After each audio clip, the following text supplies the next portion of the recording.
Estamos iniciando agora a nova série de pregações. O tema desse ano é Até que Ele Venha. E nada melhor do que nós começarmos a olhar para Apocalipse, ver o que o Senhor Jesus tem justamente a nos informar até que Ele venha, o que tudo vai acontecer e aquilo que Ele recomenda para a igreja dele. Vamos abrir lá em Apocalipse capítulo 2 e vamos ler os versículos de 1 a 7. Apocalipse capítulo 2, os versículos 1 a 7. Lá nós lemos: ao anjo da igreja em Éfeso escreva: estas são as palavras daquele que tem as 7 estrelas em sua mão direita e anda entre os 7 candelabros de ouro. Conheço as tuas obras, o seu trabalho árduo e a sua perseverança. Sei que você não pode tolerar homens maus e pôs a prova os que se dizem ser apóstolos, mas não são, e descobriu que eles eram impostores. Você tem perseverado e suportado os sofrimentos por causa do meu nome, e não tem desfalecido. Contra você, porém, tenho isso: você abandonou o seu primeiro amor. Lembre-se de onde caiu. Arrependa-se, pratique as obras que praticava no princípio. Se não se arrepender, virei a você e tirarei o seu candelabro do seu lugar. Mas há uma coisa a seu favor. Você odeia as práticas dos nicolaítas, como eu também as odeio. Aquele que tem ouvidos, ouça o que o Espírito diz às igrejas. E ao vencedor darei o direito de comer da árvore da vida que está no paraíso de Deus. O livro de Apocalipse sempre parece ser um livro complicado e tem muitas situações que a gente não compreende direito. Mas se nós abrirmos aqui no capítulo 1, no versículo, bem no começo, no versículo 3, nós vemos aqui uma afirmação importante. Feliz aquele que lê as palavras dessa profecia, e felizes aqueles que ouvem e guardam o que nela está escrito, porque o tempo está próximo. Então, a palavra aqui em Apocalipse nos garante felicidade, se nós estivermos lendo as palavras da profecia. E nos garante felicidade se nós ouvirmos e mais, guardarmos as palavras que nela estão escritas. Por quê? E aqui vem uma afirmação importante. Porque o fim está próximo. O fim está próximo. Cada dia que passa é um dia mais perto da volta de Jesus. Amém? E quanto mais perto estamos da volta de Jesus, naturalmente mais preparados temos que estar. E é interessante que aqui em Apocalipse, Jesus mesmo revela a verdade para nós. Ele mesmo revela. E aqui ele fala primeiramente à igreja de Éfeso. E ele tem 7 cartas a 7 igrejas lá da Ásia Menor, que hoje é Turquia. E ele escreve então para cada uma dessas igrejas. E é interessante. Ele parece que faz um círculo assim na Turquia, e é como um rodanel, e visita cada uma das igrejas e tendo um recado específico para cada igreja. E ele começa então com Éfeso, com a igreja que está lá em Éfeso. E ele então revela aquilo que ele tem para essa igreja. Quem recebeu o Apocalipse? Foi o apóstolo João. O apóstolo João substituiu na igreja de Éfeso a Timóteo, que Paulo enviou a Timóteo E depois o apóstolo João substituiu a Timóteo na igreja de Éfeso. E quando estava tendo o ministério dele lá em Éfeso, aí João foi igualmente perseguido. Ele foi muito perseguido e foi excomungado, ele foi expatriado e ele teve que viver então longe de Éfeso, na ilha de Patmos. Eu pessoalmente fiz esse trajeto de Éfeso para Patmos, num cruzeiro, e é muito interessante aquelas ilhas gregas todas, e a sensação que eu tive é aquela sensação, aquilo que eu estou vendo aqui, o apóstolo Paulo e os outros também viram, e essa sensação foi muito interessante. E chegando em Patmos, então a gente sobe a montanha, e lá em cima, hoje, existe lá uma instituição religiosa ortodoxa, um convento, mas lá no convento eles nos levam a uma gruta, onde dizem que lá João recebeu as revelações do Apocalipse. Também nesse lugar em Patmos eu vi o livro bíblico mais antigo que eu vi na minha vida.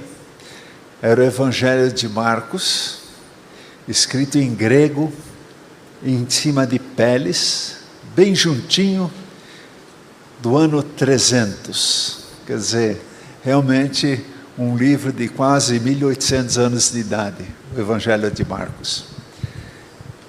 E lá em Patmos, então, o Senhor fala a João. E João, então, escreve a profecia, escreve o Apocalipse, que significa revelação.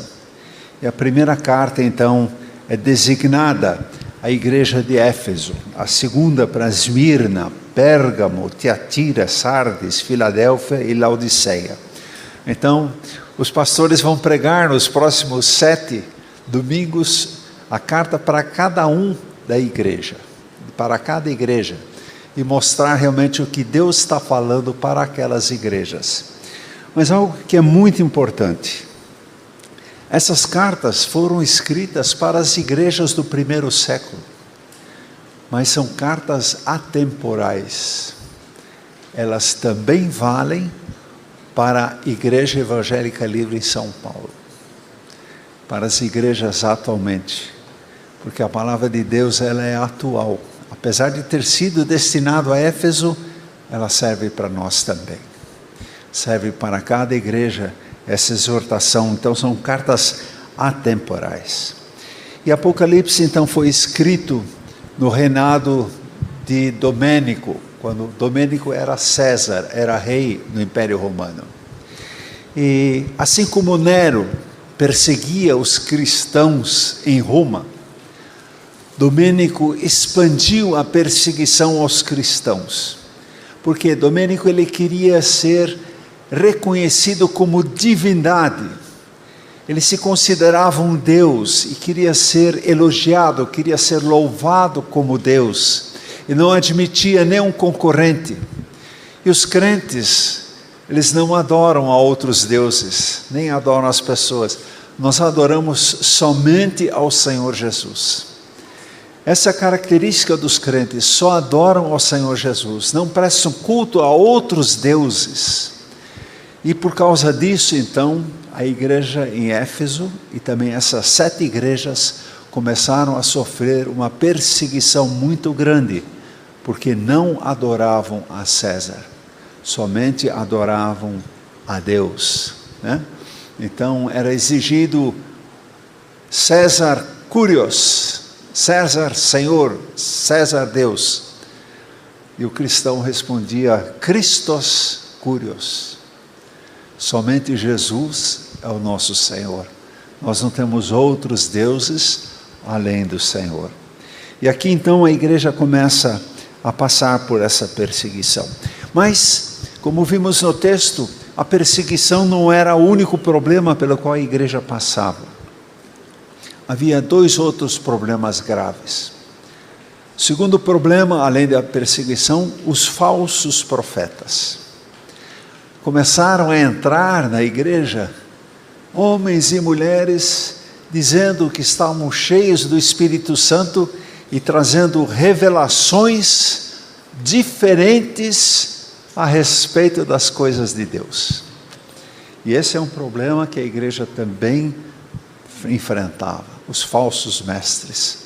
Mas além dos falsos mestres, tinha um outro tipo de perseguição, um outro tipo de problema grave na igreja, que era a imoralidade.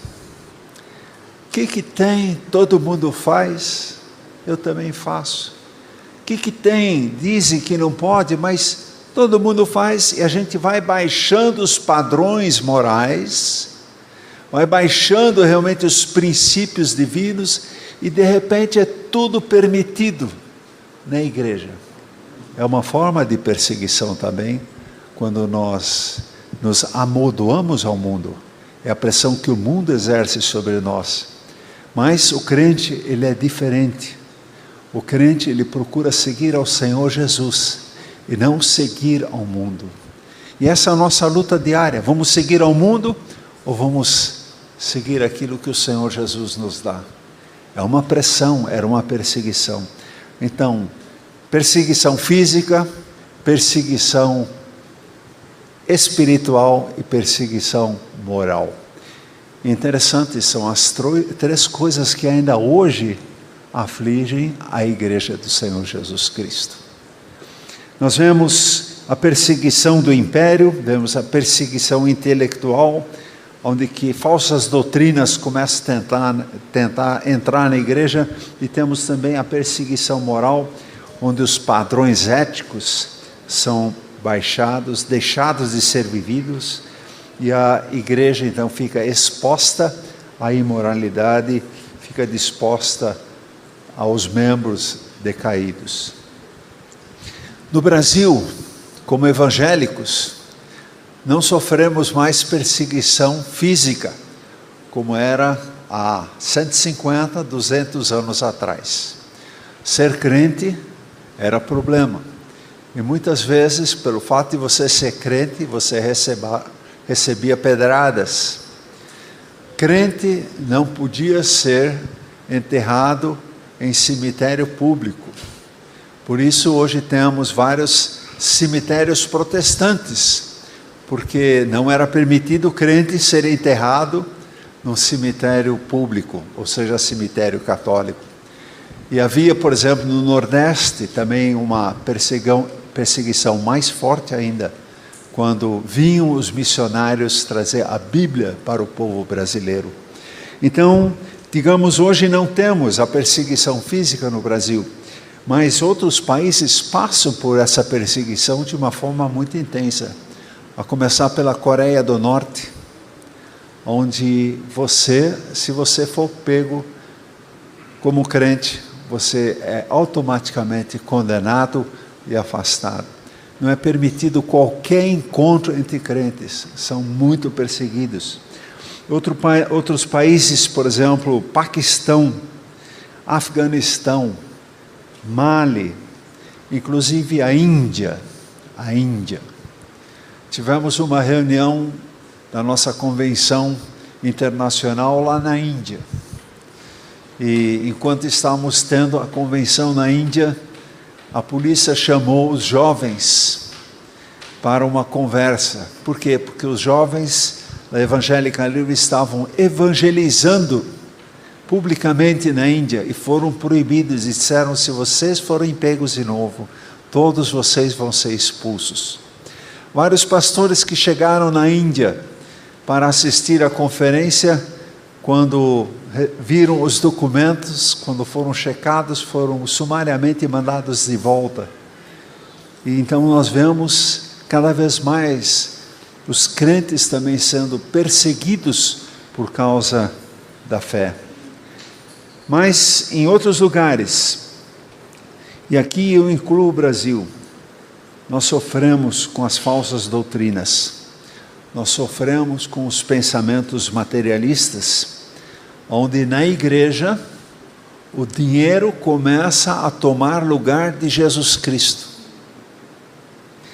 onde dinheiro começa a tomar o lugar de Jesus Cristo. Então, o mais importante nas igrejas desse tipo é o quê? Você se dá bem financeiramente. Não é ter perdão dos seus pecados, ser uma nova criatura em Cristo, mas o mais importante é o quê? O materialismo. É uma perseguição que nós temos que estar atentos. Por que estamos aqui? Pelo Senhor ou pelas bênçãos do Senhor? Se nós estivermos só atrás das bênçãos e deixamos o Senhor de lado, perdemos o nosso foco. Perdemos a direção da Bíblia. Em outros lugares existe degradação moral. Um dos princípios importantes da palavra deixam de ser vividos e a igreja fica numa situação realmente difícil e imoral. Portanto, essas cartas às 7 igrejas são uma revelação direta de Jesus Cristo para nós. E o que essa igreja em Éfeso mais precisava era de ânimo, era de conforto espiritual. Essa igreja precisava ver a Cristo, novamente olhar para Cristo e ver o autor e também aquele que é o consumador da fé. E aqui Apocalipse apresenta Cristo, realmente o exaltado, apresenta Cristo o vencedor, apresenta Cristo aquele que é fiel testemunha, o primogênito dos mortos e soberano Rei dos reis. Então, a primeira carta é destinada a Éfeso, que era uma cidade muito importante, e caminhando entre as ruínas de Éfeso, a gente vê realmente a imponência do local. Hoje são pedras, tem algumas estruturas que ainda ficam em pé, mas lá em Éfeso havia um grande templo, o templo de Diana. E o templo de Diana era 5 vezes maior do que o Partenon lá em Atenas, aquele templo que está em cima do monte, que todo mundo vê, um dos sinais da marca de Atenas, era 5 vezes maior. Tal era a importância dessa deusa, tal era a força que essa religião exercia sobre as pessoas. E sendo rota comercial e tendo realmente esse ambiente religioso, era realmente um ambiente propício para a ação do inimigo. Muitos mágicos, muito ensino errado, e lá então estava a igreja de Éfeso procurando ser fiel. E Jesus disse para ela: eu sei que você tem feito, conheço as tuas obras. Jesus conhece as nossas obras. Jesus sabe exatamente o que nós fazemos também como igreja, porque Ele prometeu: vou estar com vocês até o final dos tempos. E Jesus então está dizendo: eu conheço, eu sei que você tem feito, eu sei que vocês têm muitas atividades na igreja. Uns estão evangelizando, outros estão cuidando de doentes, outros estão cuidando para o conforto daqueles que vêm ao culto, outros exercem o seu dom de misericórdia. E Jesus sabe exatamente o que fazemos, porque Ele anda no meio dos candelabros, e candelabro, como diz o texto aqui, é a marca da igreja, o candelabro. E o candelabro é um segurador de velas, e esse segurador de velas, ele faz sentido quando as velas estão acesas, quando o candelabro emite luz. Mas se o candelabro não emite mais luz e é só efeito, ele deixa de ter razão de existência. E Jesus diz: olha, eu tiro o candelabro se vocês não continuarem realmente andando na luz. E Jesus então diz: sei que trabalham muito e aguentaram o sofrimento com paciência. Sim, era uma igreja ativa, uma igreja muito ativa. muitas atividades, muito trabalho.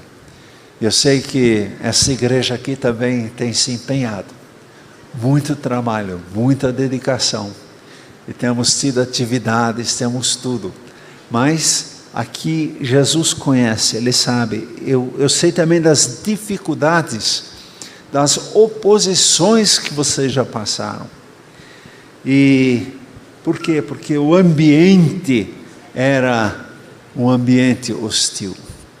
E nós temos que olhar para o mundo espiritual, onde que de fato acontece uma batalha entre Cristo e o anticristo. Esse é o ambiente do Apocalipse, uma batalha constante entre Cristo e o anticristo. Cristo construindo e o anticristo procurando destruir. Vamos lembrar desse ambiente espiritual no qual nós estamos vivendo. Realmente é uma batalha constante entre a vontade de Deus e muitas vezes a nossa vontade. A vontade de Deus e a influência do mundo sobre nós. E aqui os cristãos em Éfeso, eles já tinham passado por muitas dificuldades, por muita oposição. Vocês trabalharam muito e aguentaram o sofrimento com paciência. E aí Jesus diz, mas vocês têm a meu favor isto, odeiam os nicolaítas, o que os nicolaítas fazem, como eu também odeio. Quem eram os nicolaítas? Nicolaítas eram justamente falsos mestres, que entraram na igreja. E é interessante, é assim mesmo, lobo com pele de ovelha. Você olha e diz, que ovelhinha simpática, que bonita. Mas embaixo tem o quê? Tem um lobão. E aqui estão então esses nicolaítas entrando na igreja, dizendo, que maravilha o perdão de Deus, certo? Como Deus é misericordioso, Ele perdoa os nossos pecados, certo? Graças a Deus pela misericórdia, pela graça de Deus, certo.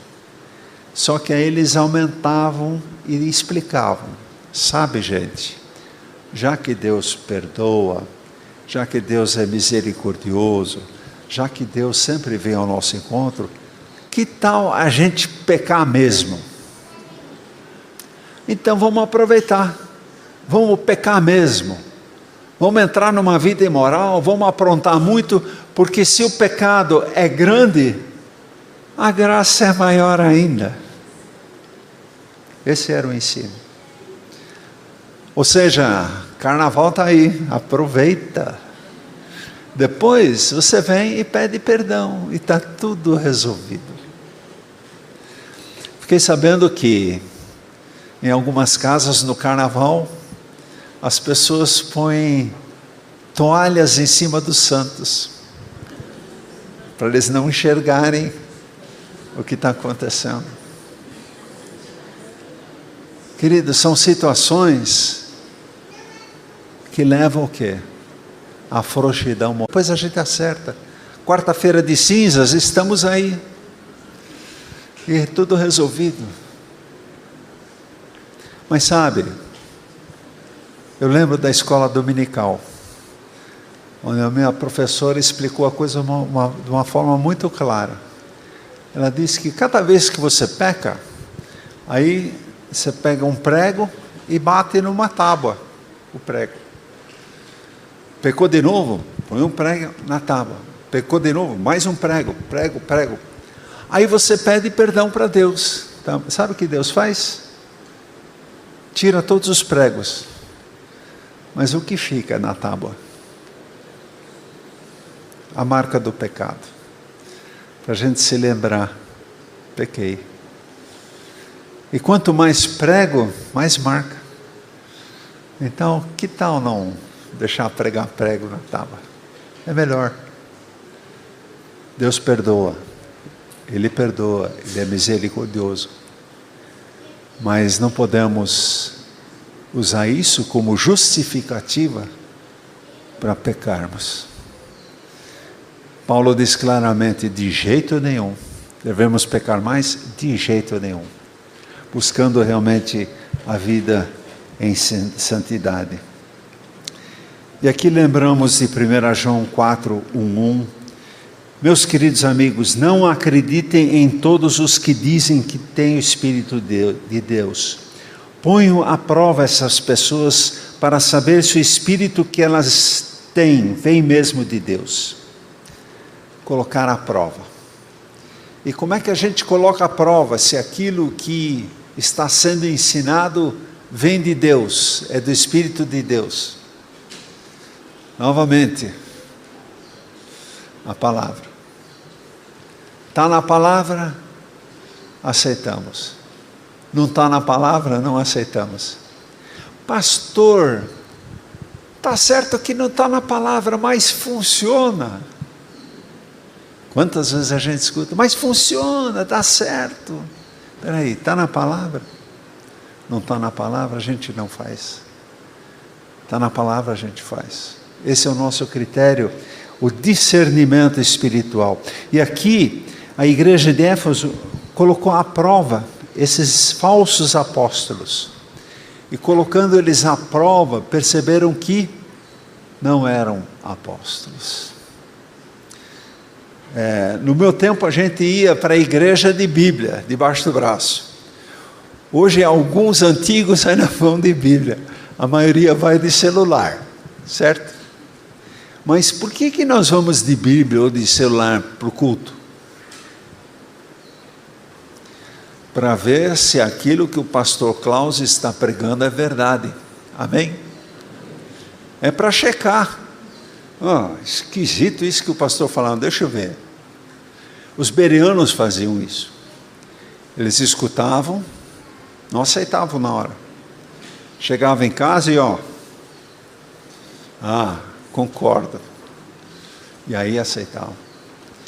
Irmãos e irmãs, espírito crítico. Espírito crítico. Não é tudo que é dito é verdade. Não é porque está na mídia social que é verdade. Não é que está sendo divulgado assim que é verdade. Como é importante nós preservarmos em discernimento, procurando saber a vontade de Deus. E essa igreja então era contra os nicolaítas, e o próprio Jesus dizia, eu também sou. Eu apoio esse critério, esse rigor de vocês em relação àquilo que tem sido ensinado. Mas aí vem a má notícia. Jesus levanta um outro assunto.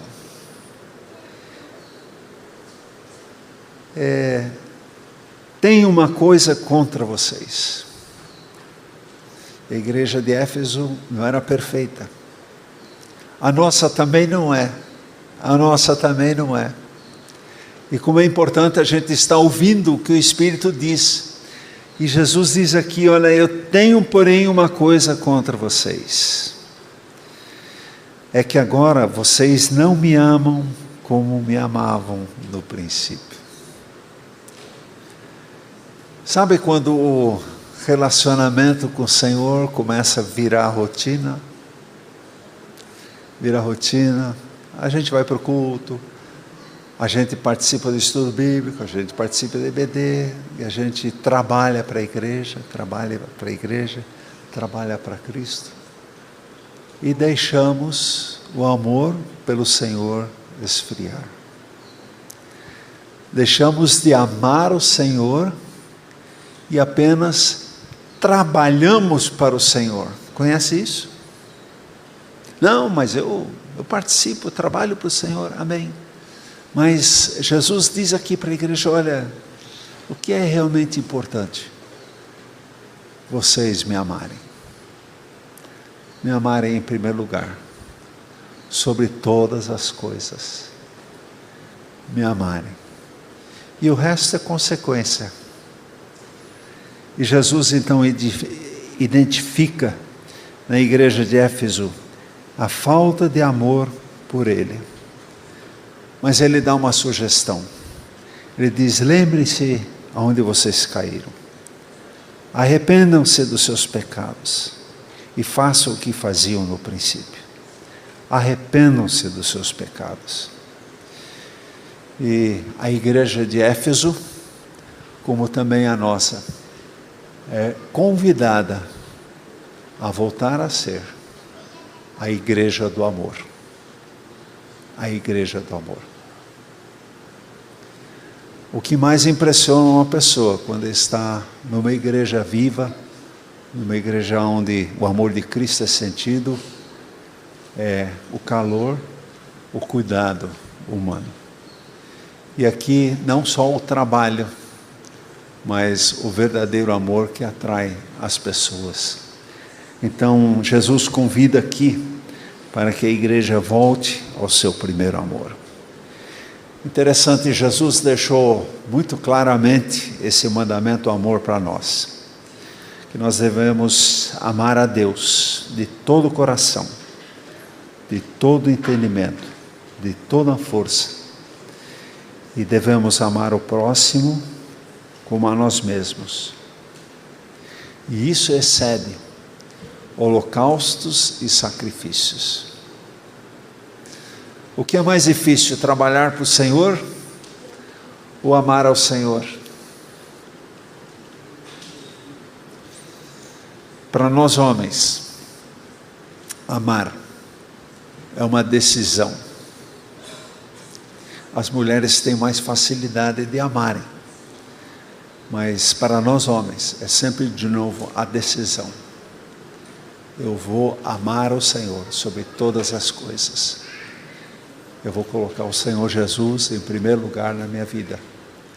Antes do meu trabalho para Jesus, eu vou colocar o meu relacionamento com Jesus. E Jesus então aqui orienta: lembre-se do quando vocês caíram, arrependam-se dos seus pecados e façam o que faziam desde o princípio.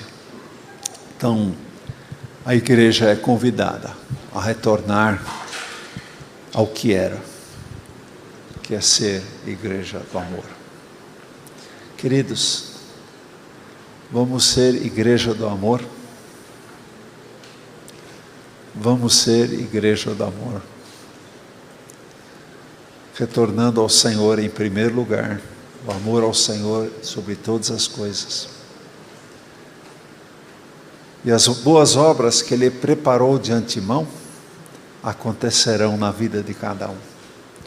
Amém? Vamos ficar em pé e vamos orar.